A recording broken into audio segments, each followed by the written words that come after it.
Estudo Bíblico 1.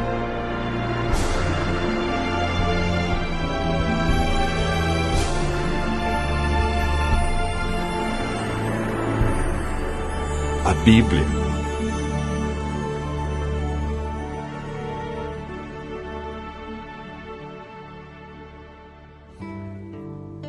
A Bíblia é um livro maravilhoso. O que torna a Bíblia um livro tão especial? A palavra Bíblia vem da palavra grega biblios, que significa biblioteca ou coleção de livros. Historicamente, a Bíblia é dividida em duas partes. No Antigo Testamento, com 39 livros, e no Novo Testamento, 27, totalizando 66 livros. Os livros que fazem parte da Bíblia foram escritos durante um período de mais ou menos 1.500 anos. Cerca de 40 autores provenientes dos mais variados ambientes a escreveram. Entre eles, Lucas, médico; Paulo, filósofo; Daniel, um grande estadista; Isaías e Amós, homens simples do campo; reis como Davi e Salomão. A Bíblia é dividida em duas partes: Antigo Testamento e Novo Testamento. Nela podemos ler sobre história, poesia, profecia, a vida de Jesus nos evangelhos e cartas que foram escritas, em sua grande maioria, pelo apóstolo Paulo. Deus deixou a Bíblia para nos guiar no caminho da salvação e para nos orientar a fim de obtermos sucesso na educação dos filhos, de como ser feliz no casamento, como ter saúde e muito mais. A Bíblia nos orienta em todas as áreas da vida. Jesus disse que muitas vezes erramos, ficamos desorientados, desanimados por não conhecermos a Bíblia e o poder de Deus. Mateus 22, verso 29. Jesus afirma no livro de João 17, verso 17, que a Bíblia é a verdade. E, portanto, nela encontramos o caminho da vida eterna e descobrimos o grande amor de Jesus por nós.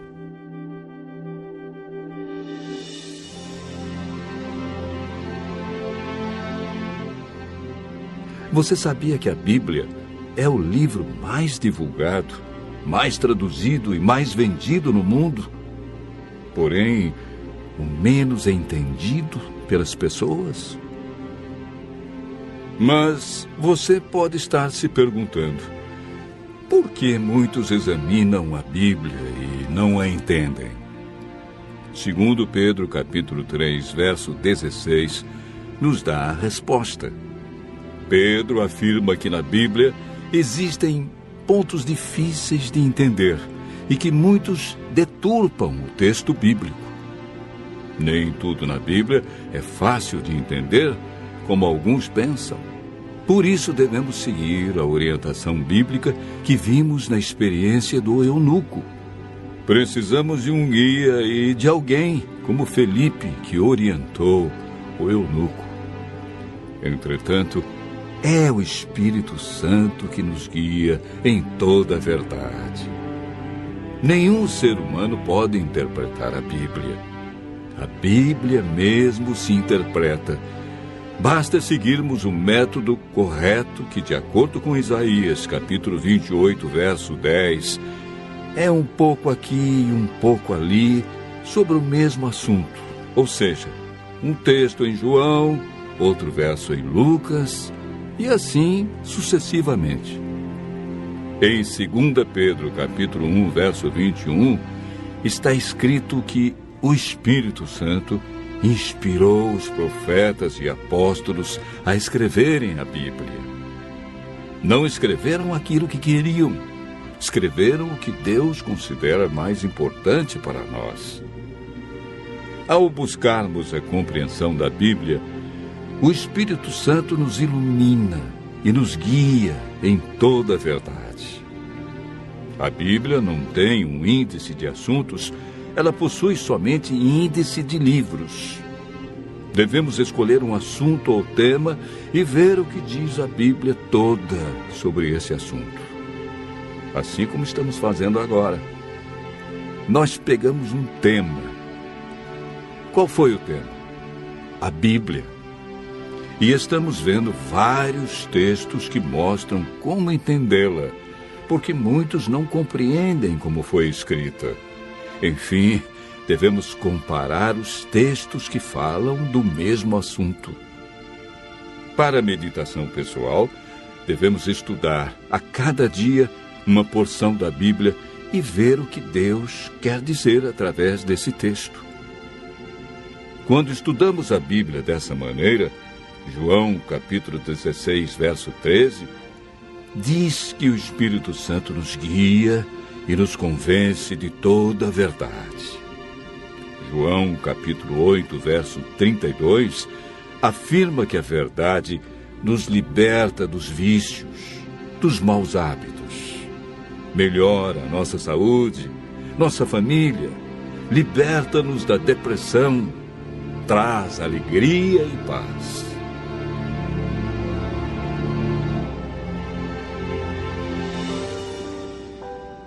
Muitos pensam que o Antigo Testamento foi inspirado por Deus e revelado para os judeus. E o Novo Testamento é uma nova revelação de Deus para os cristãos. Quando Jesus disse em João capítulo 17, verso 17, que a Bíblia é a verdade, o Novo Testamento ainda não havia sido escrito, pois o primeiro livro do Novo Testamento a ser escrito foi o Evangelho de Marcos, no ano 44. E Jesus morreu no ano 31. A Bíblia que Jesus usava em seus dias era o Antigo Testamento. Se Jesus seguiu todo o Antigo Testamento, é um sinal que devemos fazer o mesmo. O Novo Testamento nada mais é que uma continuação do Antigo Testamento. Paulo afirma em 2 Timóteo, capítulo 3, verso 16, que toda a Bíblia é inspirada por Deus.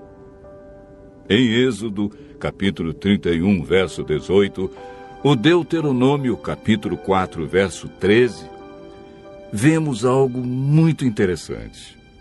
A lei de Deus, conhecida como os 10 Mandamentos, foi escrita pelo próprio dedo de Deus em 2 tábuas de pedra. Ela é tão santa que Deus não permitiu que homem nenhum a escrevesse, e escreveu na pedra, para que ninguém a apagasse ou alterasse. Em Apocalipse capítulo 22, versos 18 a 19, Deus diz que se alguém tirar qualquer coisa das palavras do livro, Ele tirará sua parte da árvore da vida, da cidade santa e das coisas que se acham escritas neste livro. O ato de tirar, mudar ou acrescentar algo à Bíblia pode comprometer nossa salvação.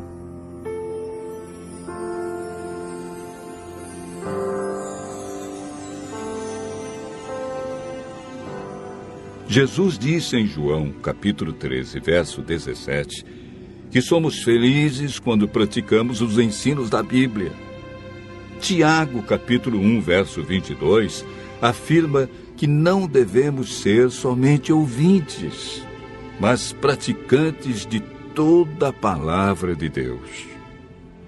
Continue ouvindo a voz de Deus e aprendendo deste livro maravilhoso, pois a melhor parte da vida só vem quando conhecemos Jesus.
Estudo Bíblico 2.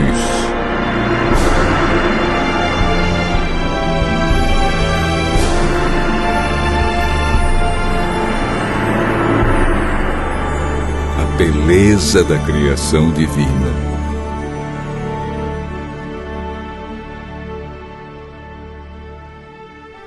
Tudo o que existe ao nosso redor, na natureza, expressa exatidão, ordem, beleza, adaptação e pressupõe um planejamento inteligente.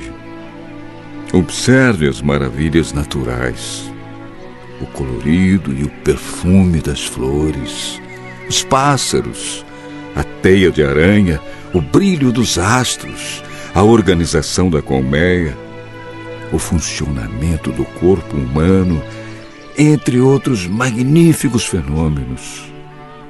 Poderia tudo isso ter surgido por mero acaso? Através do Santo Livro de Deus, descobrimos de onde viemos, o que estamos fazendo aqui, qual é o verdadeiro propósito da vida e para onde vamos.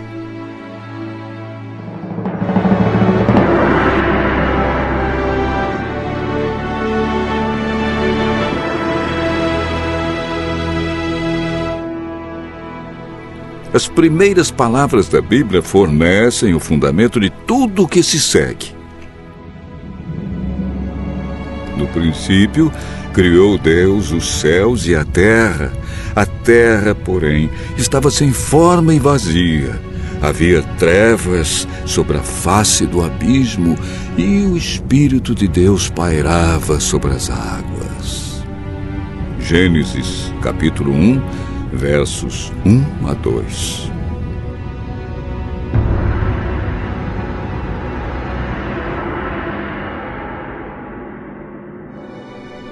Para algumas pessoas, o relato de Gênesis é simbólico ou mitológico. E os seres humanos evoluíram durante longos períodos ou eras, através de um processo gradual que pode ter começado com uma célula viva que aparentemente se alojou num lodaçal. E a partir disso, desenvolveu-se durante milhões de anos, até se tornar o sofisticado e complexo sistema humano que hoje conhecemos. O salmista Davi descreve como Deus criou o universo. Os céus, por sua palavra, se fizeram, e pelo sopro de sua boca, o exército deles. Pois ele falou, e tudo se fez. Ele ordenou, e tudo passou a existir. Salmo 33, versos 6 a 9. Referindo-se à sua lei, o próprio Deus afirmou: porque em 6 dias fez o Senhor os céus e a terra, o mar e tudo o que neles há.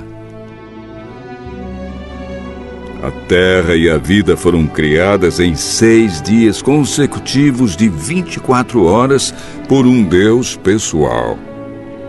Toda a Trindade esteve envolvida no processo da criação. No princípio criou Deus os céus e a terra, e o Espírito de Deus pairava sobre a face das águas. João declara que Jesus esteve presente e ativo na criação do universo. Ele estava no princípio com Deus. Todas as coisas foram feitas por intermédio dele, e sem ele, nada do que foi feito se fez. João, capítulo 1, versos 1 a 3. Vejamos agora como foi o processo da criação, conforme relatado em Gênesis 1. No primeiro dia, Deus separou a luz das trevas, chamando a parte clara dia e a parte escura noite. Segundo dia, Deus dividiu as águas, separando a atmosfera das águas que se espalharam sobre a terra, criando condições para que outras formas de vida se desenvolvessem. Terceiro dia, Deus estabeleceu terra seca e mares. Quarto dia, foram criados o sol, a lua e as estrelas. O sol deveria governar o dia, enquanto a lua governaria a noite. Quinto dia, Deus criou os pássaros e a vida marinha, cada um de acordo com sua espécie.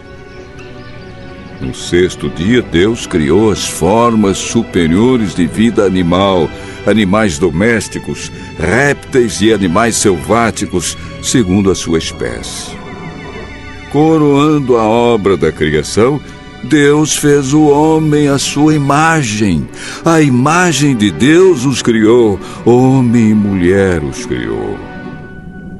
O homem foi criado pelo próprio Deus, formado do pó da terra. A mulher foi formada da costela de Adão. Assim relata Gênesis, capítulo 2, versos 21 a 22. Então, Deus fez cair pesado sono sobre o homem, e este adormeceu. Tomou uma das suas costelas e fechou o lugar com carne. E a costela que o Senhor Deus tomara ao homem transformou-a numa mulher.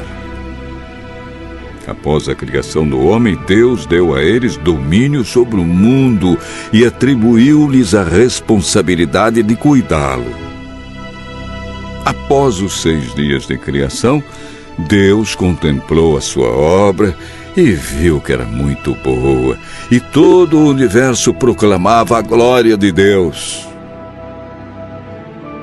Após a criação do homem, Deus descansou no 7º dia, estabelecendo o sábado como memorial da criação. Gênesis, capítulo 2, versos 1 a 3. Deus trabalhou preparando um lindo e maravilhoso jardim para Adão e Eva. O livro de Gênesis relata da seguinte maneira: E plantou o Senhor Deus um jardim no Éden, na direção do Oriente, e pôs nele o homem que havia formado para o cultivar e guardar. Gênesis, capítulo 2, versos 8 a 15.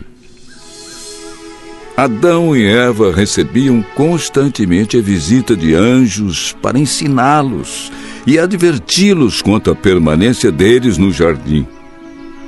Gênesis, capítulo 2, versos 16 a 17. A desobediência às orientações de Deus para não comer do fruto da árvore do conhecimento do bem e do mal implicaria 2 consequências. Primeiro, deixar o jardim. Segundo, estariam sujeitos à morte.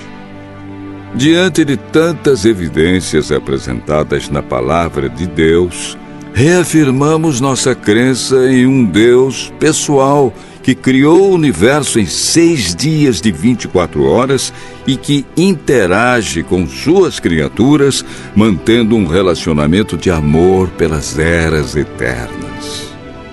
Assim como os anjos do céu cantaram de alegria na criação, todos nós, ao reconhecermos o poder de Deus como Criador, podemos exclamar: Tu és digno, Senhor e Deus nosso, de receber a glória, a honra e o poder, porque todas as coisas Tu criaste. Sim, por causa da Tua vontade vieram a existir e foram criadas. Apocalipse, capítulo 4, verso 11. Continue ouvindo a voz de Deus e aprendendo deste Deus maravilhoso, Criador dos céus, da terra, do mar e das fontes das águas.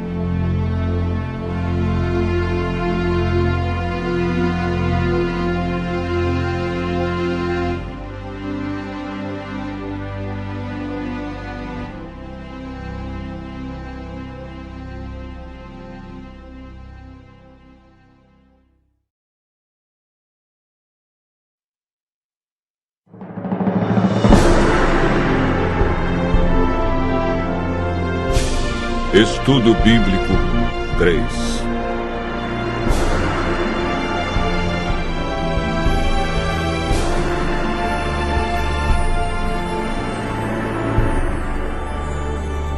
Interferência na criação divina.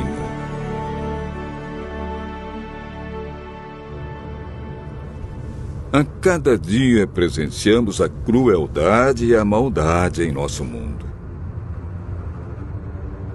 Os seres humanos estão cada vez mais dominados pelo egoísmo, ódio, amor ao dinheiro e aos prazeres. Por onde andamos, podemos ver crianças abandonadas, pessoas desprezadas e rejeitadas, famílias destruídas, jovens desiludidos, sem esperança, pessoas que lutam contra o medo e a solidão. Presenciamos também o aumento das doenças, que matam a cada dia centenas de pessoas. Constantemente ouvimos falar de guerras, catástrofes que atingem a natureza, como terremotos, tsunamis, enchentes, furacões e ciclones. Em todos os cantos do mundo parece existir apenas a dor.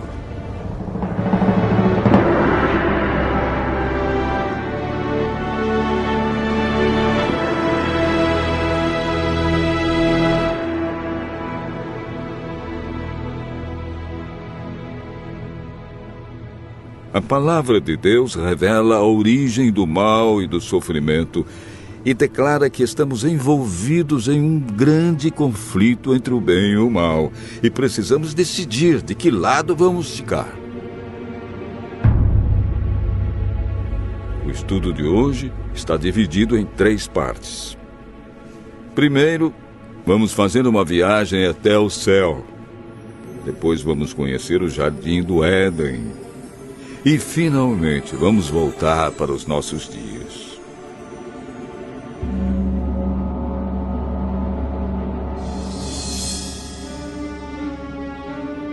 João descreve em Apocalipse, capítulo 5, verso 11, o exército de Deus composto de milhares e milhares de anjos. Os anjos foram criados por Deus para adorá-lo e servi-lo. Você sabia que cada um de nós temos um anjo para nos guiar e proteger? Os anjos são ministros enviados por Deus a este mundo para servir aqueles que vão herdar a salvação. A grande pergunta de muitos é: onde surgiu o mal e com quem? João descreve da seguinte maneira: houve peleja no céu. Miguel e os seus anjos pelejaram contra o dragão. Também pelejaram o dragão e seus anjos. Todavia, não prevaleceram. Nem mais se achou no céu o lugar deles. E foi expulso o grande dragão, a antiga serpente, que se chama Diabo, e Satanás, o sedutor de todo mundo.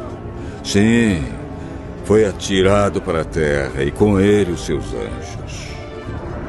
Apocalipse 12, versos 7 a 9.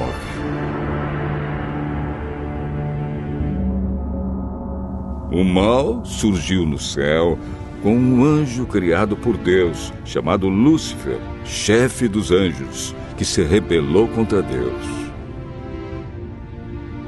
Ezequiel afirma no capítulo 28, versos 14 a 17, que Lúcifer era um anjo de luz, perfeito e livre, como todas as criaturas de Deus, que escolheu por livre e espontânea vontade se rebelar contra ele.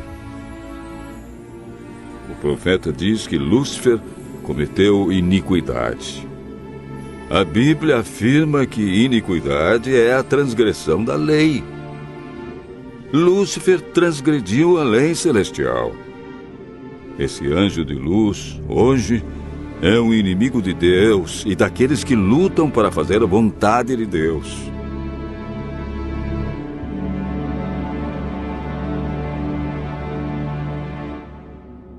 Além da iniquidade, Que outros pecados Lúcifer cometeu? Isaías capítulo 14, versos 12 a 14, declara que ele queria sentar-se no trono de Deus, ser semelhante ao Altíssimo, tomar o lugar de Deus e ser adorado como Deus. Ele conseguiu enganar a terça parte dos anjos e os levou à rebelião contra Deus.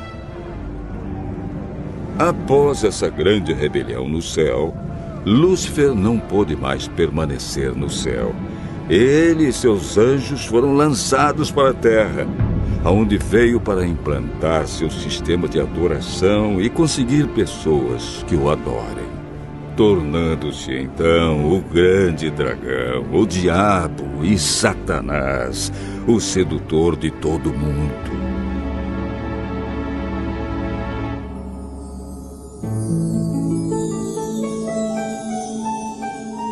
Vamos, na segunda parte do nosso estudo, conhecer o Jardim do Éden. Ali encontramos Adão e Eva felizes, não conheciam o mal, a dor nem a morte. Em Gênesis, capítulo 2, verso 17, lemos a recomendação de Deus para que não comessem e nem tocassem no fruto da árvore da ciência do bem e do mal.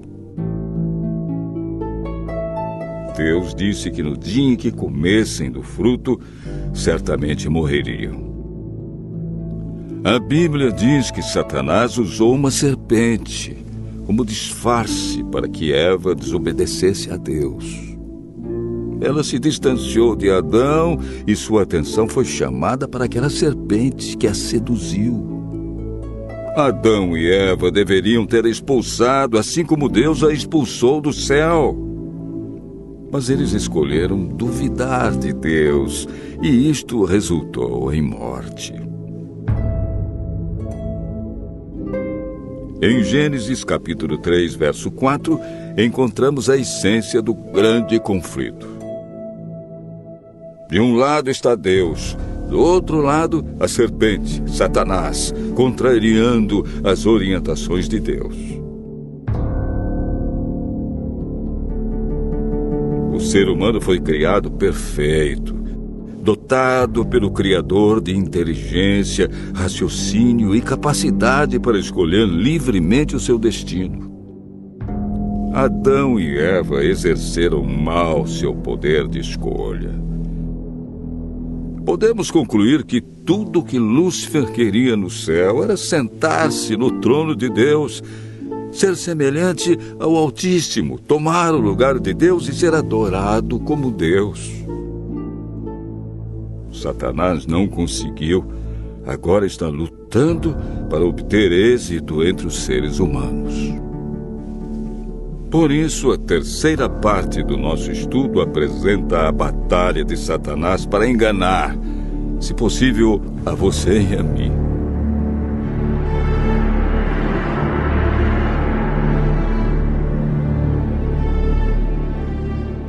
Paulo afirma que não é de admirar, porque o próprio Satanás se transforma em anjo de luz.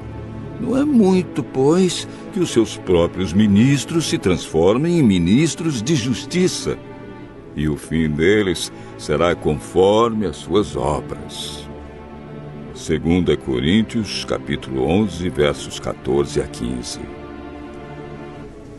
Satanás tem poder para encantar as pessoas.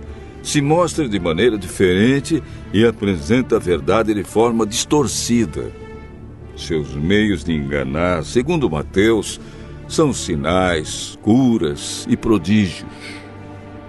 De acordo com a Bíblia, estamos vivendo nos últimos dias. E Satanás sabe que lhe resta pouco tempo. Por isso, sua ira se volta intensamente contra aqueles que seguem os mandamentos de Deus. O diabo quer nos levar a cometer iniquidade e nos desviar do evangelho verdadeiro, pois também tem o seu evangelho para enganar, torcer e mudar as verdades divinas. Este grande conflito que começou no céu alcança cada ser humano. quem vencerá em seu coração? Os enganos de Satanás ou a verdade de Jesus Cristo? Continue ouvindo a voz de Deus e será um vitorioso neste grande conflito.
Estudo Bíblico 4.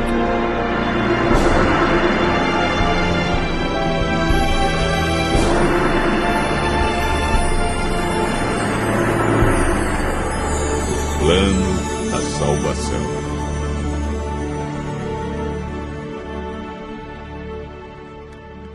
Para Deus, não importa o que fomos ou o que fizemos no passado. Ele nos ama com amor eterno.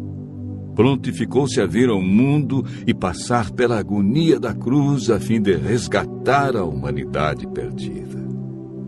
Entretanto, há muitos que se perguntam: como posso ser bom diante de Deus? Como posso apagar meu passado? Como posso ser apresentado sem culpa diante dele? Como posso ser salvo? O caminho para a vida eterna é muito fácil de ser achado e compreendido, mas poucos sabem como ir a Cristo e experimentar perdão, alegria, paz de espírito e esperança. O estudo de hoje mostra a resposta bíblica para uma vida cristã vitoriosa.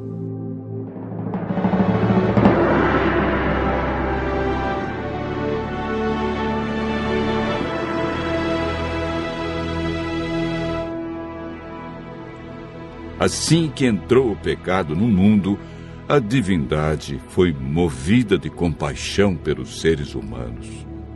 O Pai, o Filho e o Espírito Santo elaboraram um plano de redenção. Cristo se prontificou a deixar as cortes celestes, descer à terra como homem e pagar a pena do pecado e redimir a humanidade. O plano para a salvação do homem não foi um projeto tardio, elaborado posteriormente. Já antes da criação do mundo, Deus viu que o homem poderia errar. Ao pecarem, Adão e Eva perderam sua natureza perfeita. Deus não podia permitir que eles comessem da árvore da vida por mais tempo, pois se comessem de seu fruto, viveriam para sempre e sofreriam constantemente os resultados do pecado. A Bíblia afirma que por um homem entrou o pecado no mundo e pelo pecado a morte.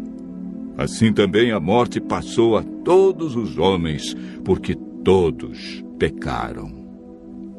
O salário do pecado é a morte.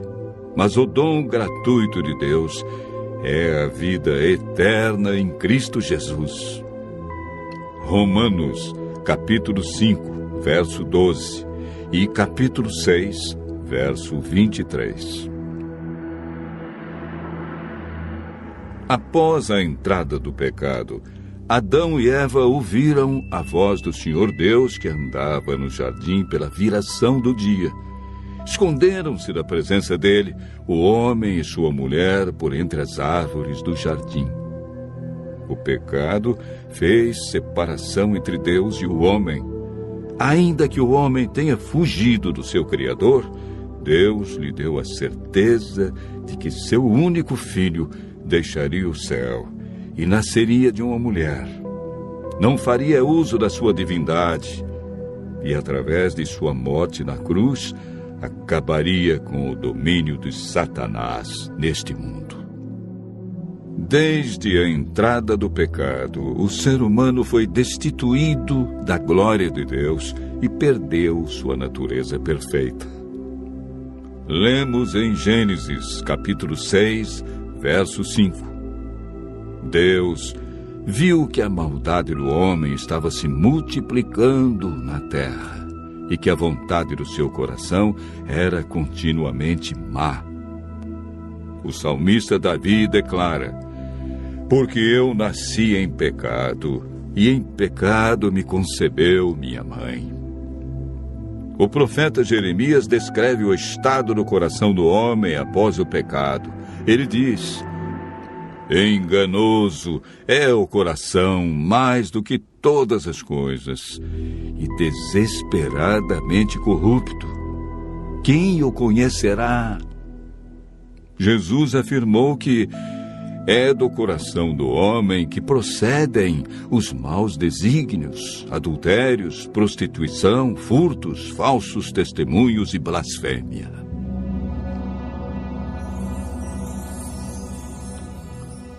Primeiro Coríntios 2, verso 14, afirma que o homem natural não aceita as coisas de Deus porque lhe parecem loucura.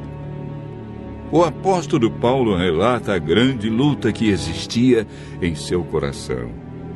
Ele declarou: porque eu sei que em mim, isto é, na minha carne, não habita bem nenhum, pois o querer o bem está em mim, não, porém, o efetuá-lo, porque nem mesmo compreendo o meu próprio modo de agir, pois não faço o bem que prefiro, mas o mal que não quero, esse faço.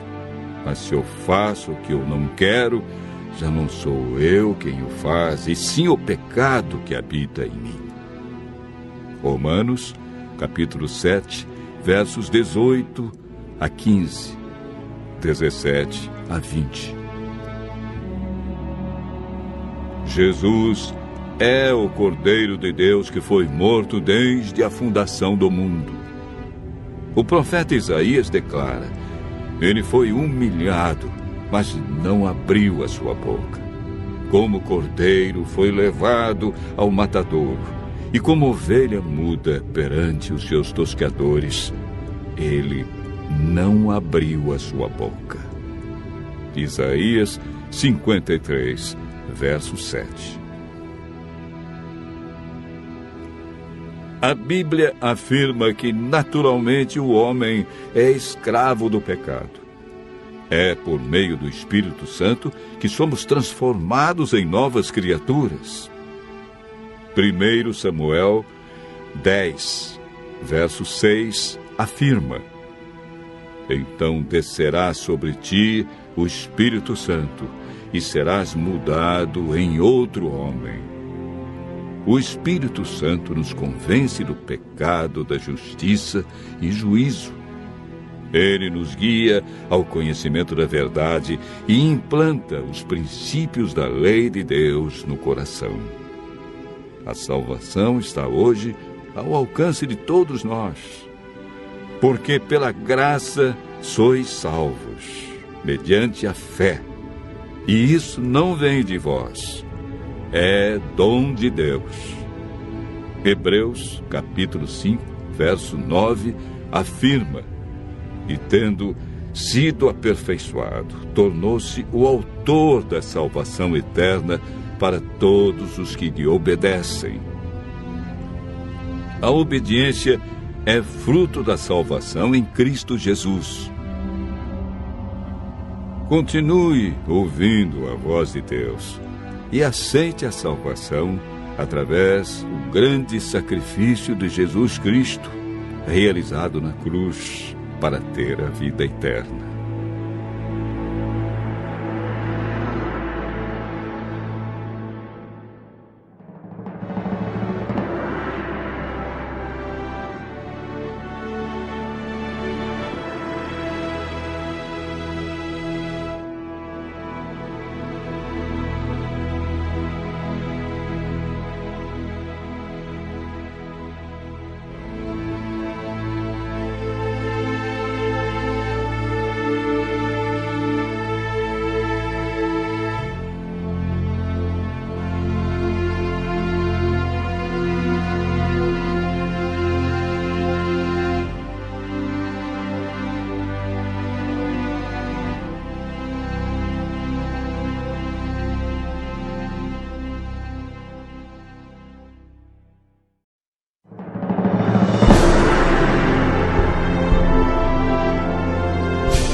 Estudo Bíblico 5.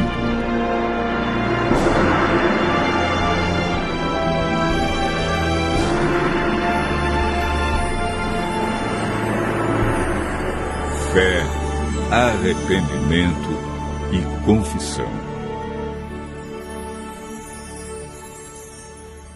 Certo dia, um sacerdote cristão visitou um hospital psiquiátrico na Inglaterra. Enquanto andava pelos corredores e aposentos, observando o lamentável desequilíbrio mental de seus pacientes, ouviu do diretor da instituição que o acompanhava: se metade dessas pessoas pudesse crer no perdão, elas poderiam ser mandadas de volta para casa. De fato, muitos males emocionais, espirituais e até físicos têm origem no sentimento de culpa. O pecado tem ação devastadora na vida de qualquer pessoa. Como nos livrarmos de suas terríveis consequências?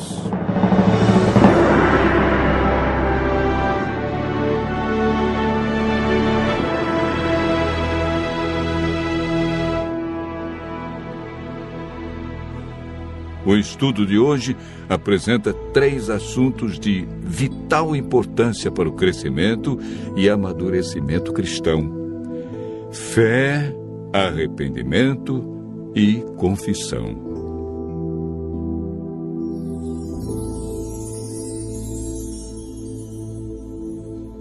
Em toda a Bíblia encontramos homens e mulheres de grande fé. O Novo Testamento fala mais sobre fé do que sobre qualquer outra virtude, com 483 referências sobre a fé. Foi o próprio Cristo que apontou a fé como única esperança para os aleijados, cegos e quebrantados de espírito. Homem algum pode, por si, desenvolver a fé. O Espírito Santo, que opera na mente humana e a ilumina, produz fé em Deus. A fé é um dom que Deus dá a todos. Porque pela graça sois salvos, por meio da fé. E isto não vem de vós, é dom de Deus. Efésios capítulo 2, verso 8. Quando nos convertemos, mediante o estudo da Bíblia, passamos a desenvolver confiança em Deus. A fé é importante, pois agrada a Deus e nos justifica. Paulo afirma em Romanos, capítulo 5, verso 1: Justificados, pois, mediante a fé, temos paz com Deus. Hebreus 11, verso 6 diz: Sem fé é impossível agradar a Deus, pois é necessário que aquele que se aproxima de Deus creia que Ele existe e é galardoador daqueles que o buscam. A fé nos ajuda a vencer as dificuldades neste mundo, e o resultado de exercer a fé será a nossa salvação. Romanos 10, verso 17, afirma que a fé vem pelo ouvir a palavra de Deus. Quanto mais lemos, ouvimos e falamos sobre sua palavra, mais grandiosa será a nossa fé. Lucas registra as seguintes palavras de Jesus: Não vim chamar justos, e sim pecadores ao arrependimento. O apóstolo Pedro exortou seus ouvintes: Arrependei-vos, pois, e convertei-vos para serem cancelados os vossos pecados. O verdadeiro arrependimento implica tristeza pelo pecado e afastamento dele. Conforme o significado da palavra grega metanoia, o arrependimento envolve uma mudança básica da mente, da compreensão e da atitude para com Deus, conosco e com o nosso semelhante. O verdadeiro arrependimento, portanto, leva à conversão e ao abandono da velha vida de pecado, de que resulta em uma nova maneira de viver. Achegando-nos a Cristo em sincero arrependimento, somos movidos pelo Espírito Santo a reconhecer e confessar nossos pecados e culpa. Não podemos ser redimidos enquanto estivermos procurando justificativas para nossa obstinação e negando nossos pecados. O sábio Salomão declara: o que encobre as suas transgressões jamais prosperará, mas o que as confessa e deixa alcançará misericórdia. Provérbios 28, verso 13. Quando vamos a Deus e contemplamos os seus atributos, a sua bondade nos leva ao arrependimento. Ao confessarmos os nossos pecados e ao estendermos as mãos para aceitar a Jesus Cristo como nosso único Salvador e Senhor, somos confrontados com uma das promessas mais tranquilizadoras da Bíblia. Se confessarmos os nossos pecados, Ele é fiel e justo para nos perdoar e nos purificar de toda injustiça. O Senhor não requer que façamos alguma coisa penosa para alcançarmos perdão. Não precisamos fazer longas e exaustivas peregrinações ou praticar dolorosas penitências para remover nossas transgressões. Davi, após cometer um pecado, orou: confessei-te o meu pecado e a minha maldade não encobri. Dizia eu: confessarei ao Senhor as minhas transgressões, e tu perdoaste a maldade do meu pecado. Salmo 32, verso 5. Tem misericórdia de mim, ó Deus, segundo a tua benignidade. Apaga as minhas transgressões, segundo a multidão das tuas misericórdias. Salmo 51, verso 1. Hoje, o Senhor Deus nos diz: buscai o Senhor enquanto se pode achar, invocai-o enquanto está perto. Deixe o perverso o seu caminho, o iníquo os seus pensamentos.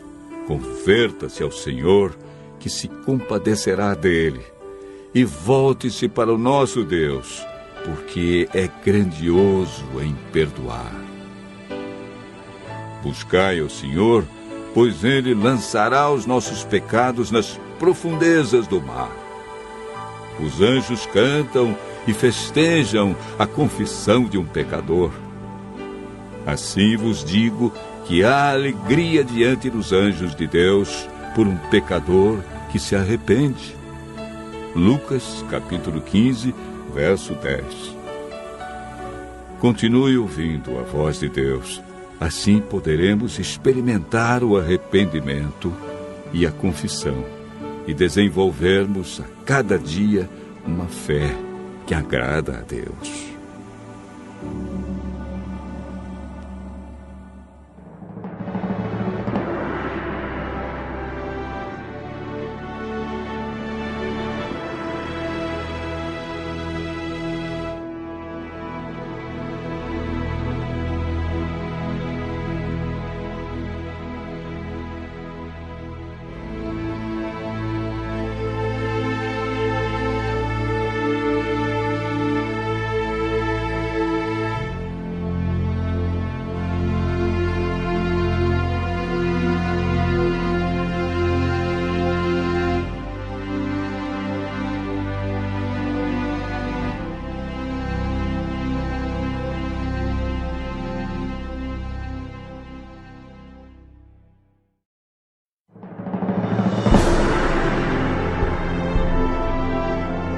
Estudo Bíblico 6.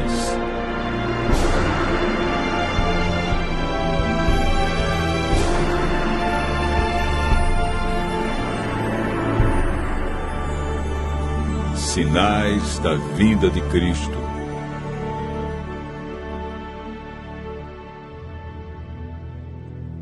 Estando com os discípulos no Monte das Oliveiras, Jesus ouviu deles a seguinte pergunta: Que sinal haverá da tua vinda e da consumação do século?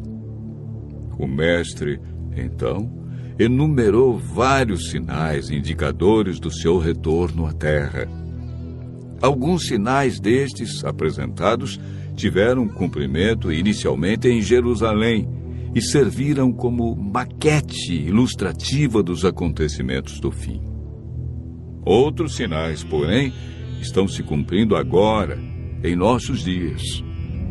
Todos os dias lemos e ouvimos nos jornais, rádio e televisão inúmeros acontecimentos. São várias as tragédias: terremotos, chacinas, roubo, enganos, crianças abandonadas, doenças, fome, guerras. O que diz a Bíblia sobre esses acontecimentos?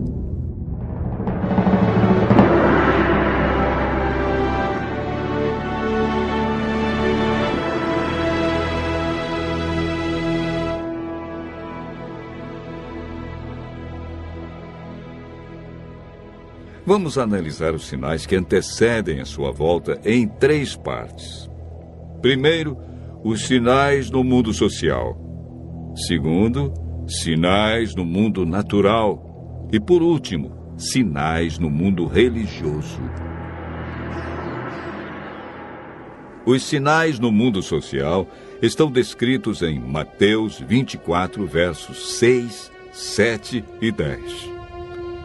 Jesus profetizou que antes de sua volta, o mundo estaria envolvido em guerras, fome, nação contra nação, reino contra reino, traição e ódio entre as pessoas. Na segunda carta de Timóteo, capítulo 3, versos 1 a 5, nos fala de tempos difíceis.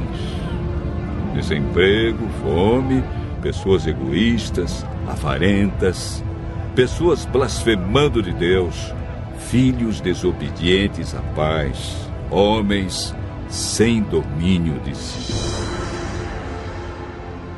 Esses sinais no mundo social são provenientes da obra de Satanás e não de Deus. Na segunda parte do nosso estudo, falamos a respeito dos sinais no mundo natural. Mateus 24, versos 7 e 29, fala de sinais que estão acontecendo e que já aconteceram. No dia 19 de maio de 1780, o sol escureceu. Esse dia ficou conhecido como o Dia Escuro. Na região leste dos Estados Unidos, tão densas eram as trevas que as lamparinas foram acesas ao meio-dia. A lua, embora fosse cheia, negou-se a iluminar.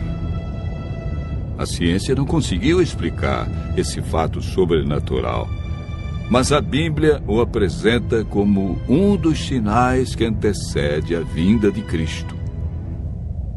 Em 13 de novembro de 1833, ocorreu uma deslumbrante queda de estrela jamais vista.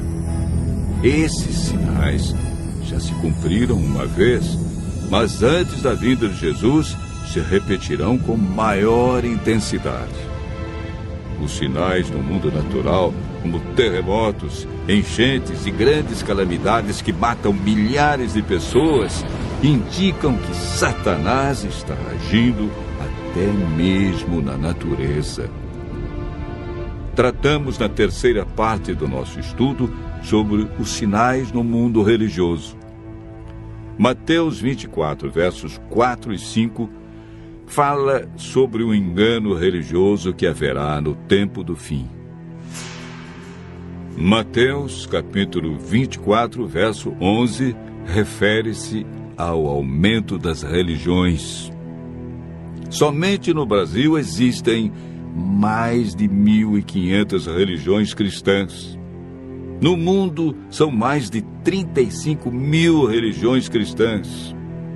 Jesus afirmou também que antes de sua vinda, os falsos cristos e falsos profetas operariam sinais e prodígios.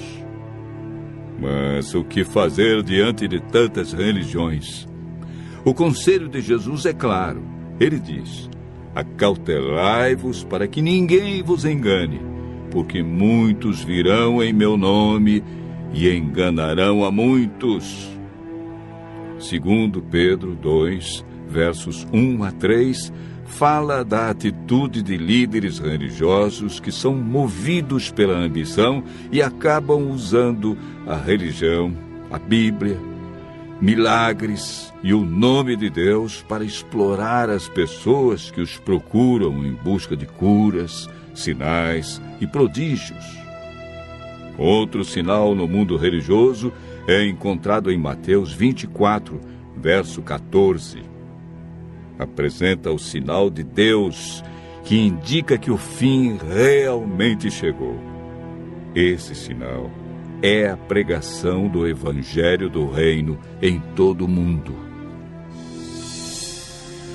O apóstolo Paulo nos fala em Gálatas, capítulo 1, verso 6, de um outro evangelho que parece ser bíblico, mas não é. Esse evangelho é o falso evangelho de Satanás, pois este sabe que pouco tempo lhe resta e está empenhado em difundir os seus terríveis enganos. O que devemos fazer para não sermos enganados diante de tantas religiões? Em 1 João, capítulo 4, verso 1, encontramos a resposta. A Bíblia nos orienta a provar se os espíritos provêm de Deus ou não, ou seja, comparar. Aquele que quiser fazer a vontade de Deus deve comparar a doutrina da Bíblia com aquilo que outros ensinam. Por que Deus manda provar? De acordo com Mateus 7, verso 15, o engano vem parecendo verdade. Vimos que os sinais preditos por Cristo estão todos se cumprindo, indicando que em breve todo o mal do universo terá seu fim. O que está faltando para Jesus voltar? Primeiro motivo: o evangelho verdadeiro precisa ser levado a todo mundo. Segundo, Jesus está a cada dia dando mais oportunidades. Ele é paciente e espera uma decisão de cada um de nós ao lado da verdade. Lucas 21, verso 28, declara que, ao começarem estas coisas a suceder, exultai e erguei a vossa cabeça, porque a vossa redenção se aproxima. Continue ouvindo a voz de Deus. Em breve, vamos contemplar Jesus vindo sobre as nuvens do céu com poder e grande glória.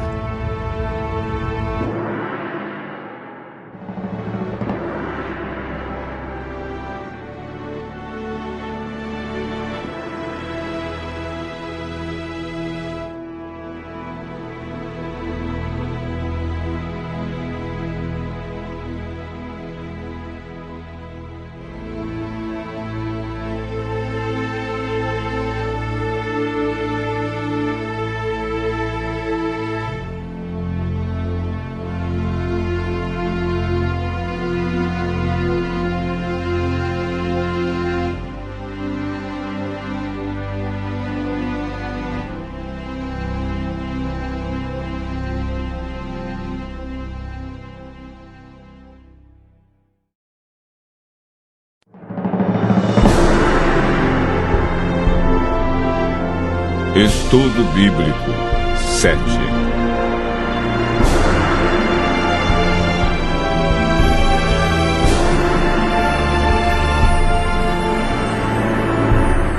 A volta de Cristo.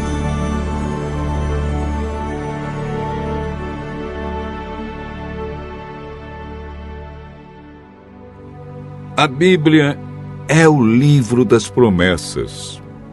Nela encontramos promessas preciosas. Hoje estudaremos a maior de todas elas, que é repetida na Bíblia mais de 2.500 vezes. De cada 25 versos, um fala sobre a segunda vinda.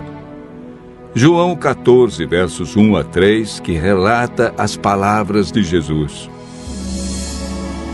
E quando eu for e vos preparar lugar, voltarei e vos receberei para mim mesmo, para que onde eu estou, estejais vós também.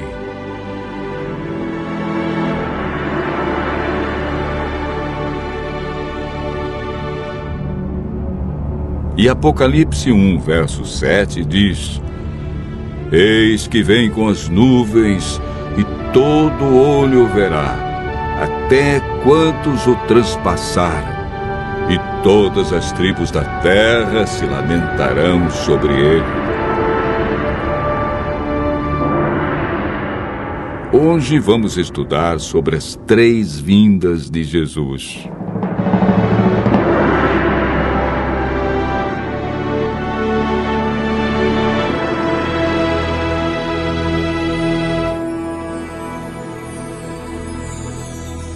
A primeira vinda ocorreu há 2.000 anos em Belém. Hoje estamos aguardando a bendita esperança, a segunda vinda de Cristo. E a terceira vinda ocorrerá após os 1.000 anos. Muitas pessoas perguntam se existe uma data para a segunda vinda de Cristo. Em Mateus 24, verso 36, encontramos a resposta. Mas a respeito daquele dia e hora, ninguém sabe, nem os anjos no céu, nem o Filho, senão o Pai. A Bíblia descreve a segunda vinda de Jesus. O apóstolo Pedro, em sua segunda carta, no capítulo 3, verso 10, responde: Virá, entretanto, como lascão o dia do Senhor, no qual os céus passarão com estrepitoso estrondo, e os elementos se desfarão abrasados. Também a terra e as obras que nela existem serão atingidas. Em Mateus 24, verso 30, lemos: Então aparecerá no céu o sinal do Filho do Homem. Todos os povos da terra se lamentarão e verão o Filho do Homem vindo sobre as nuvens do céu, com poder e muita glória. O salmista Davi, no Salmo 50, verso 3, diz que vem o Senhor nosso Deus e não guarda silêncio. Atos 1, verso 11, afirma que da forma como Jesus subiu como homem, voltará como homem. Vimos que na segunda vinda, aqueles que morreram em Cristo, ou seja, aqueles que morreram servindo a Deus, farão parte da primeira ressurreição, que é a ressurreição da vida. De acordo com João 5, versos 28 e 29, serão 2 ressurreições. Não vos maravilheis disto, porque vem a hora em que todos os que se acham nos túmulos ouvirão a sua voz e sairão. Os que tiverem feito o bem, para a ressurreição da vida, e os que tiverem praticado o mal, para a ressurreição do juízo. A primeira ressurreição, a ressurreição da vida, acontece no momento exato da segunda vinda e está reservada somente aos fiéis. A segunda ressurreição ocorre após um período de 1000 anos. Paulo afirma em 1 Tessalonicenses 4, verso 17, que após a volta de Cristo, os vivos fiéis serão arrebatados, juntamente com os mortos fiéis ressuscitados, e estarão com o Senhor no céu durante 1000 anos. Apocalipse 20, verso 6. Os dias em que vivemos são de preparo para a volta do Senhor, mas nem todos estão se preparando. O que vai acontecer com estes?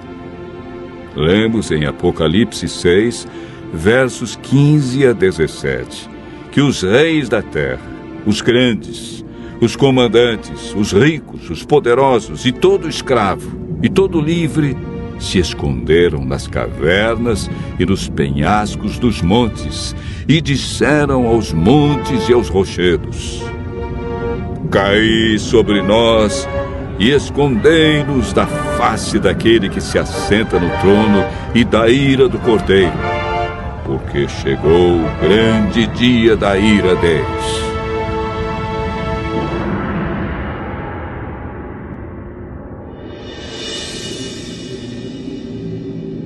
E quem é que pode suster-se?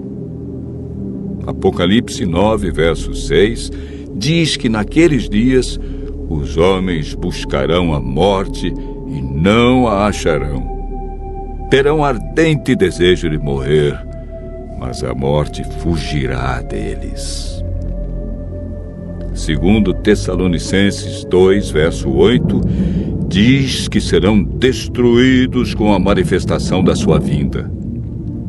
Lucas 21, verso 26, fala que haverá homens que desmaiarão de terror e pela expectativa das coisas que sobrevirão ao mundo, pois os poderes dos céus serão abalados.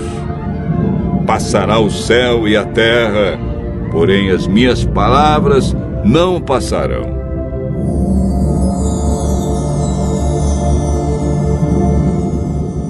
Concluímos o estudo de hoje falando da alegria que os salvos terão ao ver Jesus vindo nas nuvens do céu.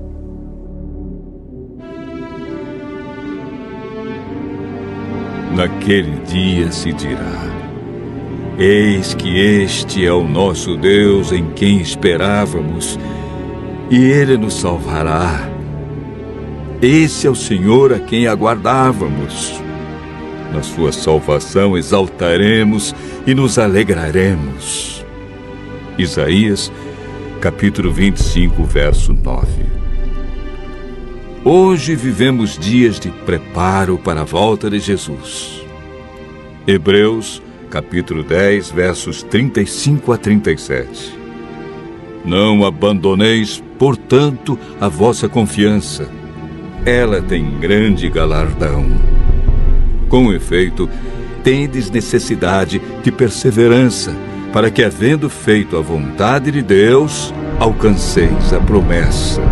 Porque, ainda dentro de pouco tempo, aquele que vem virá e não tardará.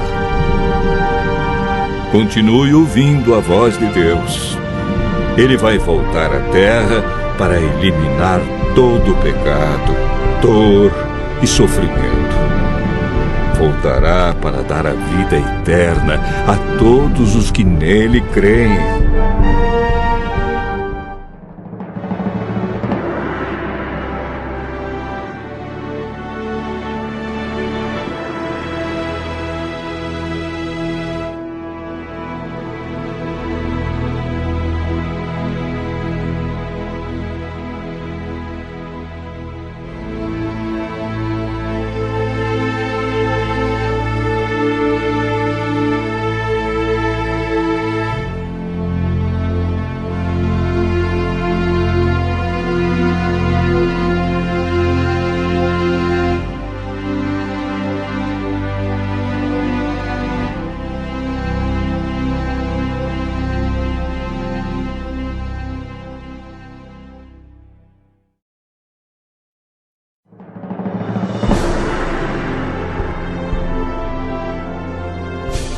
Estudo Bíblico 8.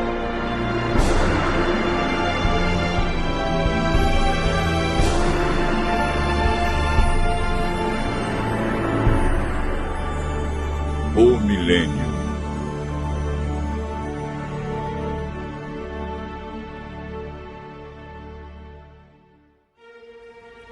No estudo anterior, aprendemos que Jesus virá nas nuvens com milhares e milhares de anjos tocando trombetas.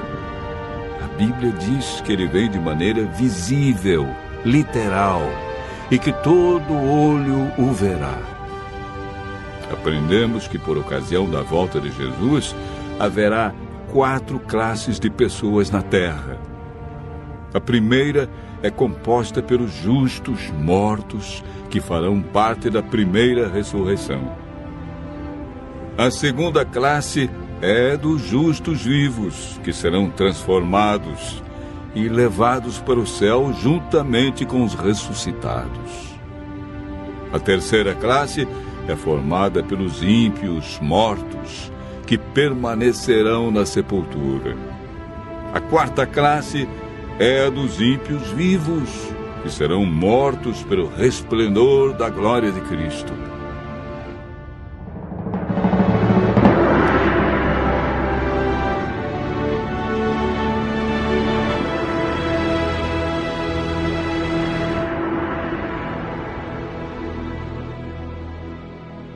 Hoje vamos aprender um pouco mais sobre o milênio.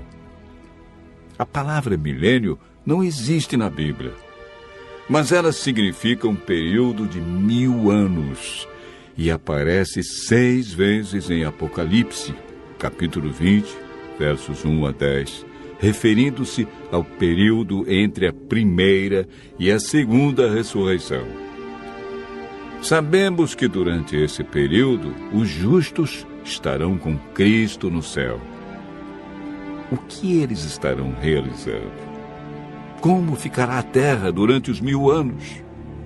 O que acontecerá no final desse período? Durante o milênio, os salvos participarão do juízo chamado juízo de comprovação. Sobre esse assunto, o apóstolo João escreveu no Apocalipse, capítulo 20, verso 4. Vi também tronos, e nestes sentaram-se aqueles aos quais foi dada a autoridade de julgar. Vi ainda as almas dos decapitados por causa do testemunho de Jesus, bem como por causa da palavra de Deus, tantos quantos não adoraram a besta, nem tampouco a sua imagem, e não receberam a marca na fronte e na mão, e viveram e reinaram com Cristo durante 1000 anos.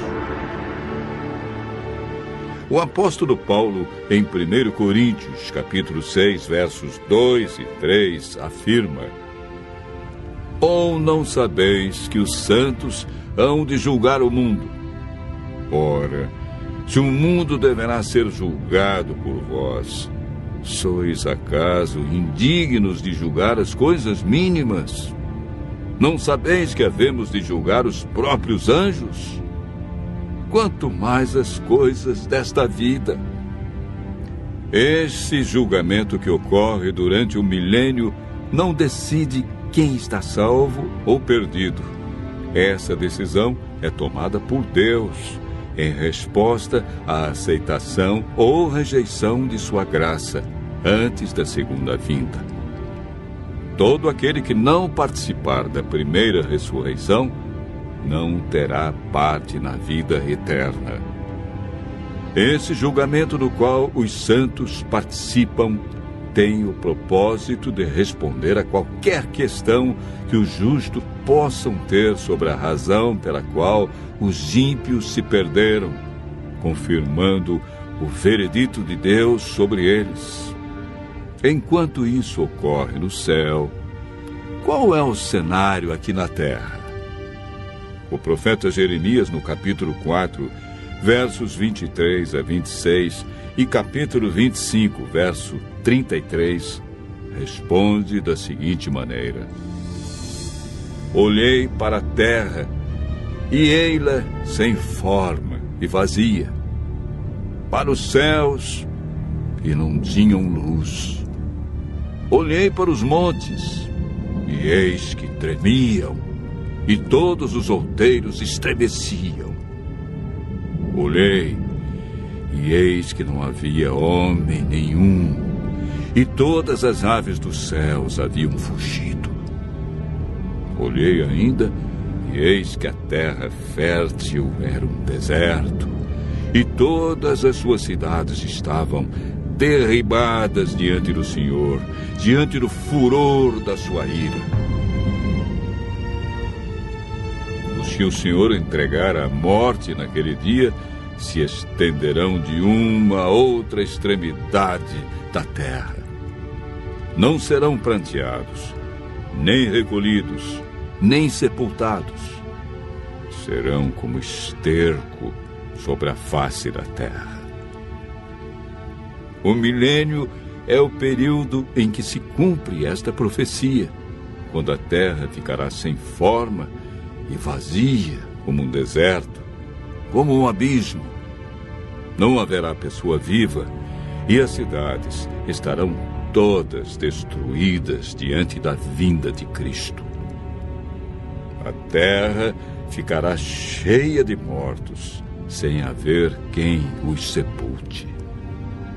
Estas circunstâncias são as cadeias que prendem Satanás a esta terra, contemplando o resultado da sua obra de morte e destruição, conforme descrito por João em Apocalipse 20, versos 1 a 3.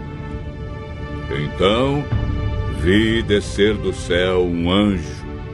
Tinha na mão a chave do abismo e uma grande corrente. Ele segurou o dragão, a antiga serpente, que é o diabo, Satanás, e o prendeu por 1000 anos. Fechou e pôs selo sobre ele, para que não mais enganasse as nações, até se completarem os 1000 anos. Depois disto, é necessário que ele seja solto pouco tempo. Após os 1000 anos, ocorre a segunda ressurreição. Farão parte desta ressurreição todos que rejeitaram a Cristo, sua lei e seu plano de salvação. Apocalipse capítulo 20, verso 5, afirma: os restantes dos mortos não reviveram até que se completassem os 1000 anos. Esta é a primeira ressurreição. Eis agora o grande drama do Apocalipse. Acabaram-se os 1000 anos. Deus ressuscita todos que o rejeitaram e, consequentemente, Satanás é solto de sua prisão. Apocalipse capítulo 20, verso 3, diz que, depois disto, ou seja, depois do milênio, é necessário que ele seja solto pouco tempo. Por que pouco tempo? Porque Satanás realizará a sua última obra de engano na terra, preparando um grande exército, tão numeroso que a Bíblia diz que será como a areia do mar, para atacar a cidade santa, a nova Jerusalém, que João viu descer do céu. Esse maravilhoso acontecimento é descrito por João em Apocalipse, capítulo 21, verso 2. Vi também a cidade santa, a nova Jerusalém, que descia do céu, da parte de Deus, ataviada como noiva adornada para o seu esposo. Enquanto isso, Satanás reúne seu grande exército. Ele tem milhões de pessoas que foram ressuscitadas na segunda ressurreição. Apocalipse, capítulo 20, verso 9, diz: marcharam então pela superfície da terra e sitiaram o acampamento dos santos e a cidade querida. Desceu, porém, fogo do céu e os consumiu. O fogo que destruirá Satanás e os ímpios purificará a terra da poluição do pecado. Deus banirá para sempre a tristeza, a dor e a morte. Os justos, então, receberão as boas-vindas para o seu novo e eterno lar. Nunca mais pecado, e nem pecadores, dor, sofrimento ou morte. Continue ouvindo a voz de Deus e se preparando para um novo céu e nova terra.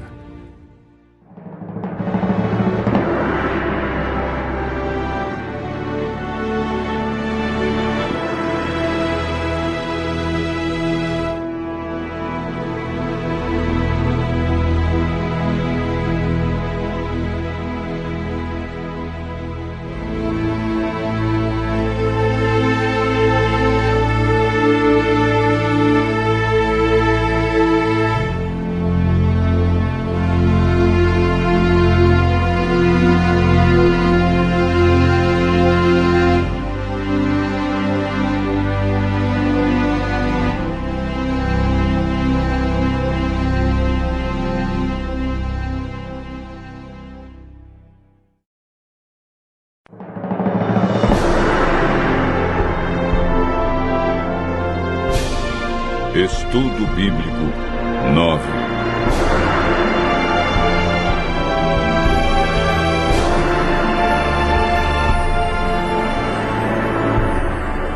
A verdade sobre a morte.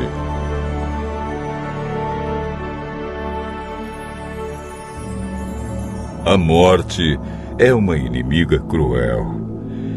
E a maioria das pessoas já sentiu a dor e a tristeza que ela traz.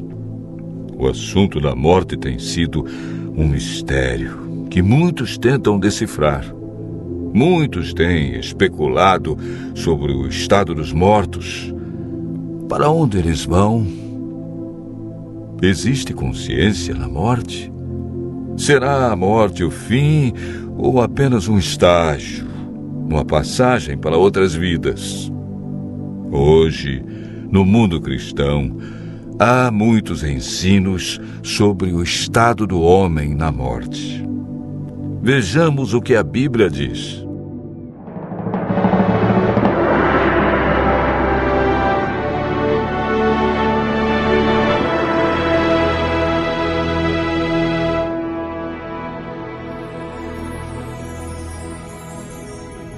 Antes de compreendermos o estado do homem na morte, precisamos entender a origem da vida. O homem é formado por 2 ingredientes: pó da terra e fôlego de vida. A união desses 2 elementos resulta em vida. Gênesis, capítulo 2, verso 7, declara: Então formou o Senhor Deus ao homem do pó da terra e lhe soprou nas narinas o fôlego de vida, e o homem passou a ser alma vivente. É importante notar que o homem, ao ser criado, não recebeu uma alma, mas se tornou alma vivente. Isto significa que quando falta um desses 2 elementos, pó ou fôlego, a alma morre. Ezequiel afirma claramente em seu livro no capítulo 18, verso 4. A alma que pecar, essa morrerá. O ensino da imortalidade da alma não tem fundamento bíblico. Paulo afirma em 1 Timóteo, capítulo 6, versos 15 e 16, que a imortalidade é um atributo exclusivo de Deus. A Bíblia é clara em afirmar em Gênesis capítulo 3, verso 4, que a teoria de vida após a morte é um dos enganos do inimigo de Deus. Essa ideia foi propagada ao longo dos séculos através de influências pagãs e introduzida no cristianismo durante a Idade Média. A Igreja absorveu o conceito grego de corpo e espírito como entidades separadas, contradizendo assim o que Deus disse. certamente morrerás. Gênesis capítulo 2, verso 17. Gênesis 3, verso 19 declara: porque tu és pó, e ao pó tornarás. Eclesiastes 12, verso 7 diz que por ocasião da morte, o pó volte à terra como era e o espírito volte para Deus que o deu. O espírito que ele deu na criação foi o fôlego de vida. A palavra espírito, que vem do hebraico ruach, ou nechamar, e do grego pneuma, é empregada centenas de vezes na Bíblia. Algumas vezes traduzida por fôlego e outras por espírito, podendo ser usadas alternadamente. Portanto, espírito na Bíblia nunca se refere a uma entidade consciente, desencarnada. Pelo contrário, Davi afirma: os mortos não louvam o Senhor, nem os que descem ao silêncio. Salmo 115, verso 17. O homem, ao ser criado, recebeu imortalidade condicional. Para mantê-la, deveria viver em obediência. Gênesis capítulo 2, versos 16 e 17. E o Senhor Deus lhe deu esta ordem: de toda a árvore do jardim comerás livremente, mas da árvore do conhecimento do bem e do mal não comerás, porque no dia em que dela comeres, certamente morrerás. Deus declarou claramente: morrerás. Foi Satanás, através da serpente, quem declarou: é certo que não morrereis. Essa foi a maior mentira do universo que se mantém até os dias de hoje. Adão e Eva conheciam apenas um mundo cheio de vida, e a morte era um mistério. Eva desobedeceu a Deus, comeu do fruto proibido e o deu a Adão. Como resultado, o que Deus disse se cumpriu. A morte, a dor e o sofrimento passaram a existir. Após o pecado, herdamos uma natureza egoísta que não tem prazer em estar na presença de Deus.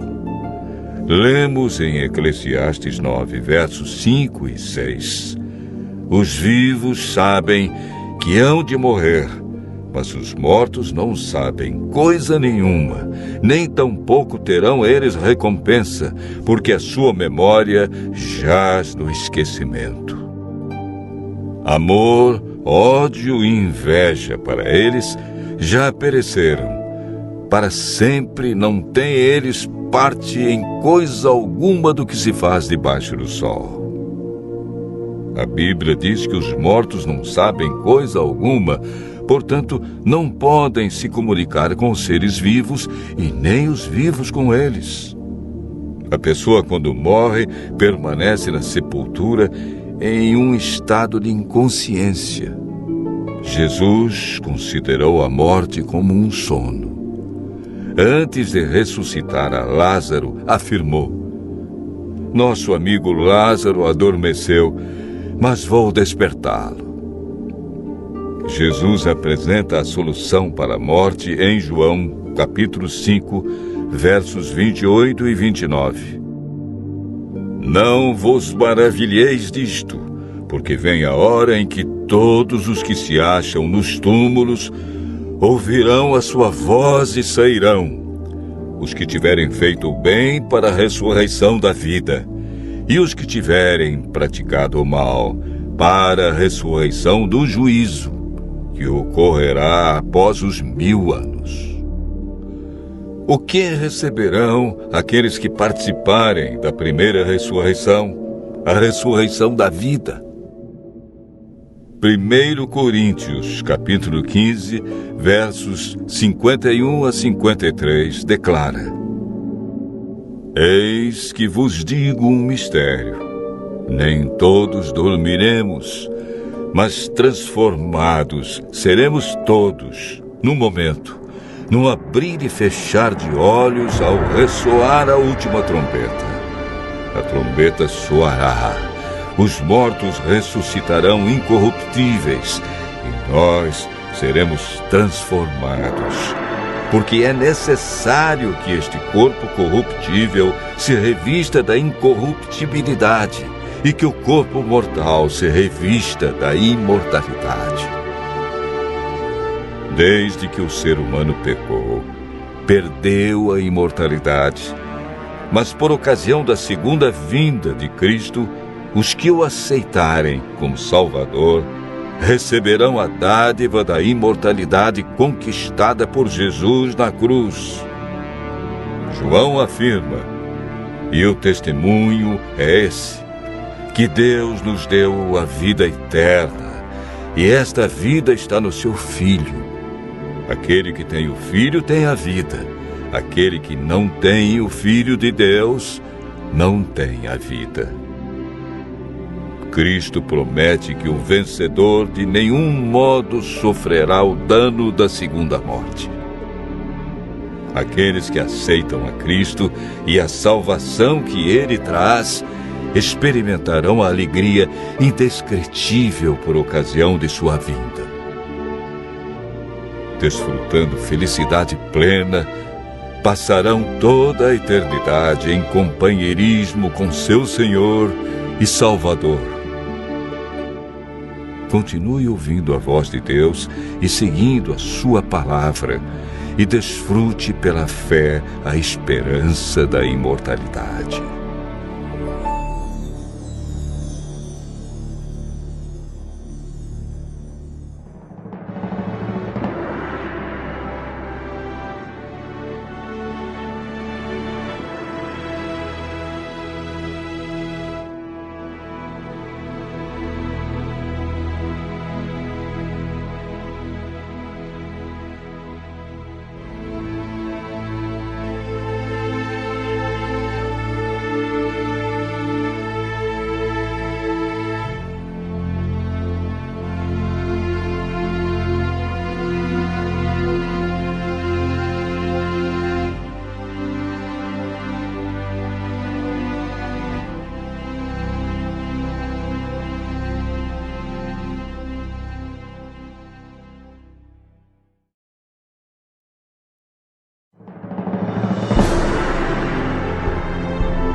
Estudo Bíblico 10.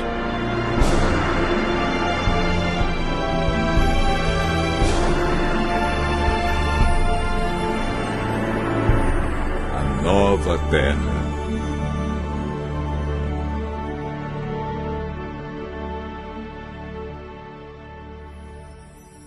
Todos nós almejamos veementemente um mundo de paz, sem ódio e rancor. Um mundo sem violência, preconceitos, corrupção, traições ou manifestações de deslealdade. Um mundo sem dor, sofrimento, luto, nem pranto. Um mundo perfeito onde as flores não murcham e o brilho do próprio Cristo nos aquece e ilumina. Estamos cansados de tantas dores e sofrimentos. Por isso, hoje vamos parar um pouco para meditar e aprender como será a vida na nova terra. Quem serão os seus habitantes? Quais serão as atividades dos salvos?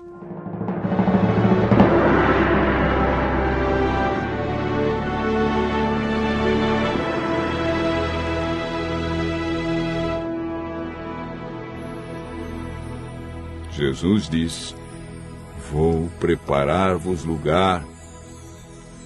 O céu é um lugar real.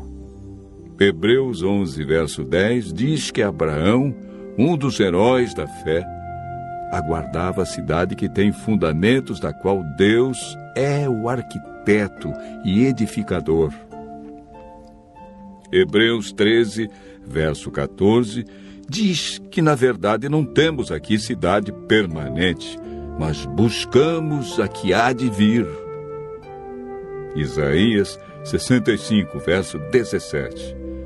Pois eis que crio novos céus e nova terra, e não haverá lembrança das coisas passadas. Jamais haverá memória delas. Como será a terra renovada? E qual será o nome de sua capital? Apocalipse, capítulo 21, verso 2. Vi também a cidade santa, a nova Jerusalém, que descia do céu, da parte de Deus, ataviada como noiva, adornada para o seu esposo.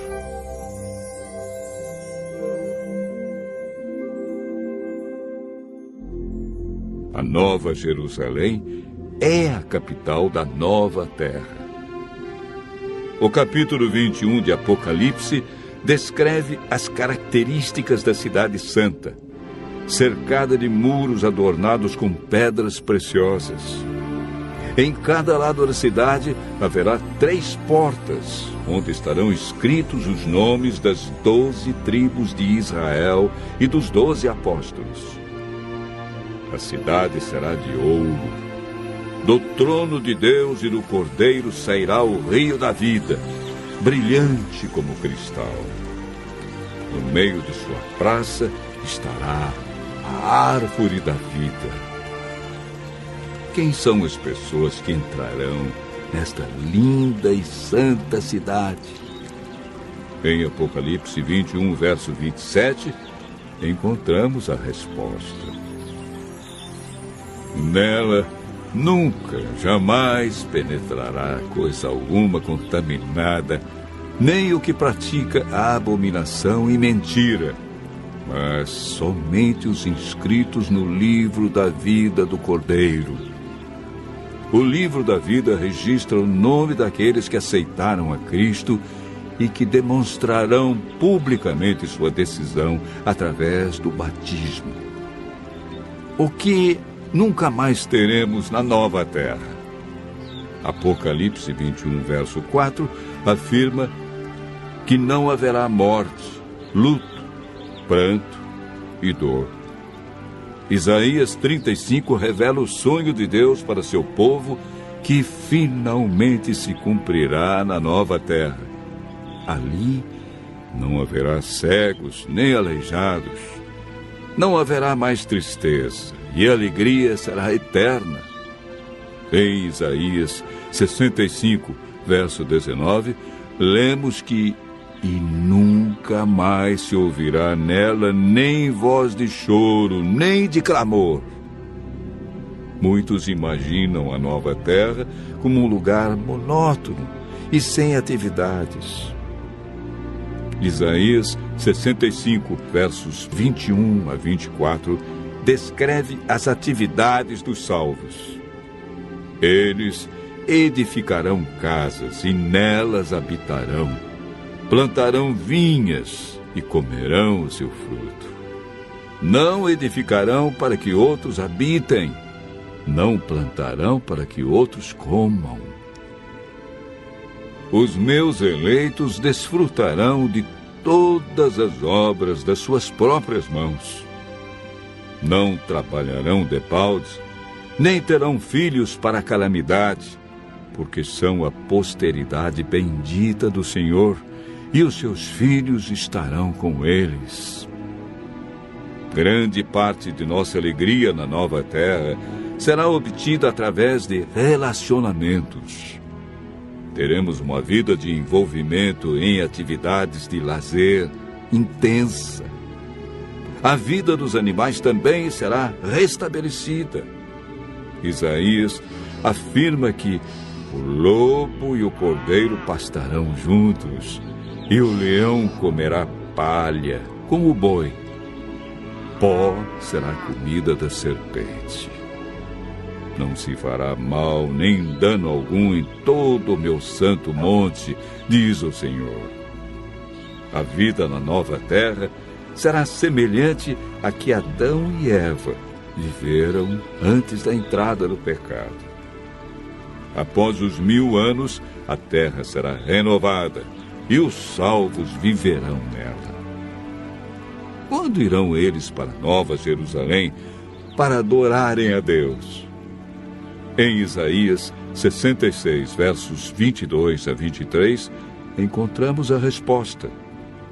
Porque como os novos céus e a nova terra que hei de fazer estarão diante de mim, diz o Senhor, assim há de estar a vossa posteridade e o vosso nome. E será que de uma festa da lua nova a outra, e de um sábado a outro, virá toda a carne adorar perante mim, diz o Senhor.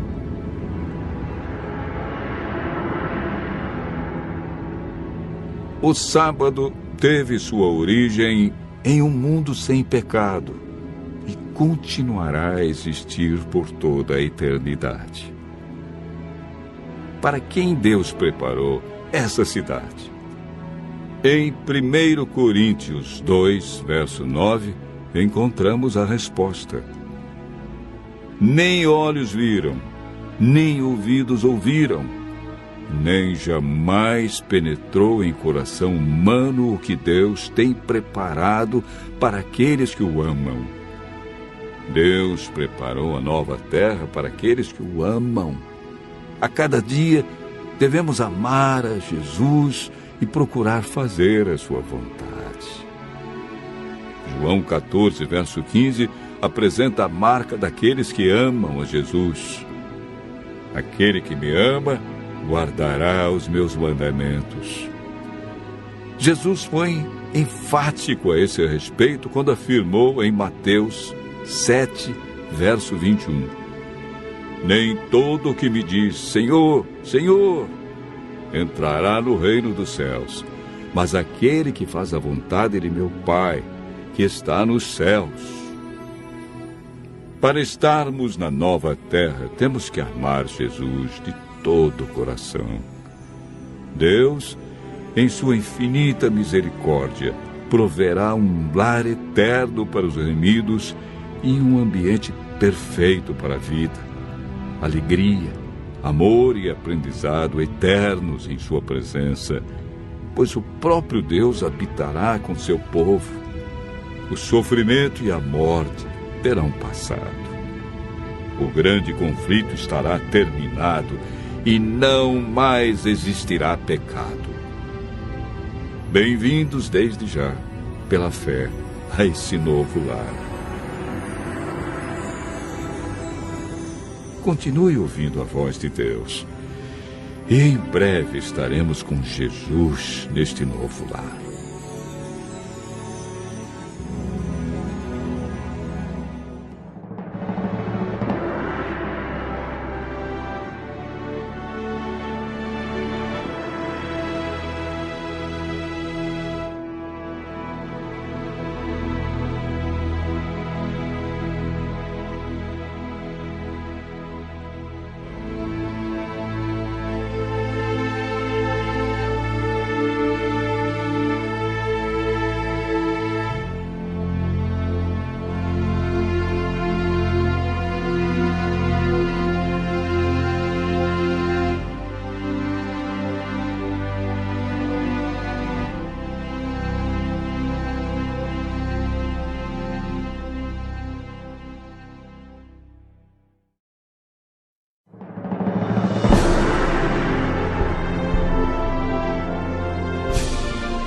Estudo Bíblico 11.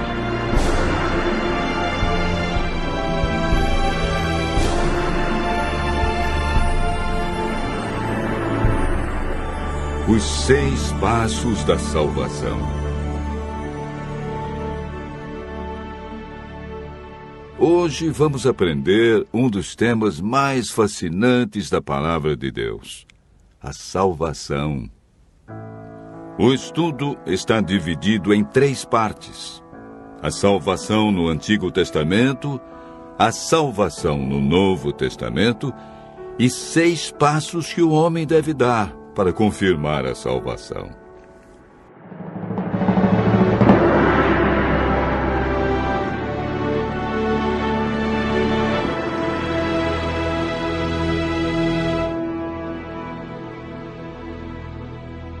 De acordo com a Bíblia, todos nós somos pecadores e estamos separados de Deus pelo pecado. O profeta Isaías afirma que as vossas iniquidades fazem separação entre vós e o vosso Deus, e os vossos pecados encobrem o seu rosto de vós, para que não vos ouça. Isaías 59, verso 2. Para nos livrar das consequências do pecado e da morte eterna, Deus nos concedeu um presente. Mateus capítulo 1, verso 21 afirma: Ela dará à luz a um filho, e lhe porás o nome de Jesus, porque ele salvará o seu povo dos pecados deles. O evangelista João, no capítulo 3, verso 16, diz: Porque Deus amou o mundo de tal maneira que deu o seu Filho unigênito, para que todo aquele que nele crê não pereça, mas tenha a vida eterna. Em toda a Bíblia, a salvação é apresentada unicamente pela graça. O termo usado para referir-se à salvação no Antigo Testamento é graça. Em Gênesis 6, verso 8, lemos: Porém, Noé achou graça diante do Senhor. Gênesis 15, verso 6, nos fala de Abraão. Creu no Senhor, e isso lhe foi imputado para a justiça. Davi orou: Volta-te, Senhor, e livra minha alma. Salva-me por tua graça. Salmo 6, verso 4. No Antigo Testamento, o homem era salvo mediante a fé no Cordeiro, que viria para tirar o pecado do mundo. Vejamos agora como ocorre a salvação no Novo Testamento. O plano de salvação que existe no Novo Testamento é uma continuação do plano descrito no Antigo Testamento. A Bíblia não apresenta uma mudança no plano da salvação. Lemos em Atos 15, verso 11, uma das crenças da Igreja Apostólica. Mas cremos que fomos salvos pela graça do Senhor Jesus, como também aqueles o foram.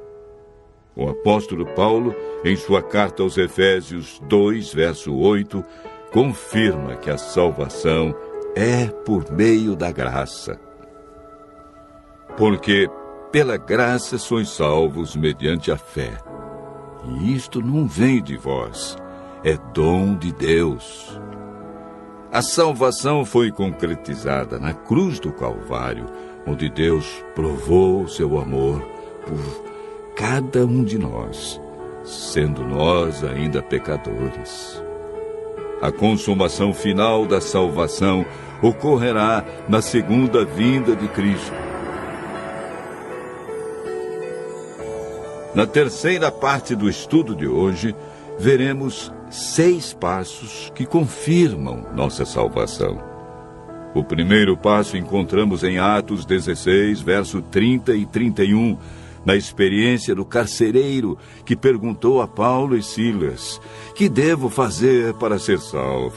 E eles responderam: crê no Senhor Jesus e serás salvo, tu e tua casa.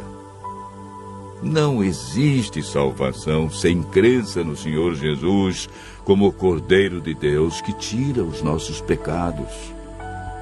O segundo passo é registrado em Atos, capítulo 3, verso 19. Arrependei-vos e convertei-vos para serem cancelados os vossos pecados. Toda pessoa que aceita a Cristo passa por esse processo de arrependimento e conversão, ou seja, o abandono das coisas erradas. A conversão é chamada também na Bíblia de novo nascimento. O terceiro passo é apresentado na primeira carta de João, capítulo 1, verso 9. Se confessarmos os nossos pecados, Ele é fiel e justo para nos perdoar os pecados e nos purificar de toda injustiça. Todo pecado confessado sinceramente a Cristo é perdoado. Não importa o que fizemos no passado, Deus nos concede o seu perdão, não levando em conta os tempos de ignorância. O quarto passo da salvação está relatado em Mateus 19, versos 16 e 17, na resposta de Jesus ao jovem rico. Se queres, porém, entrar na vida, guarda os mandamentos. O amor que o jovem rico demonstrava por Jesus não era suficiente para viver em conformidade com os mandamentos. Jesus disse: aquele que me ama, guardará os meus mandamentos. O amor nos motiva, cria em nós o desejo de obedecer. Quando amamos verdadeiramente a Jesus, descobrimos que os seus mandamentos não são pesados. O quinto passo é apresentado em Marcos 16, verso 16. É uma declaração de Jesus. Quem crer e for batizado será salvo. Quem, porém, não crer será condenado.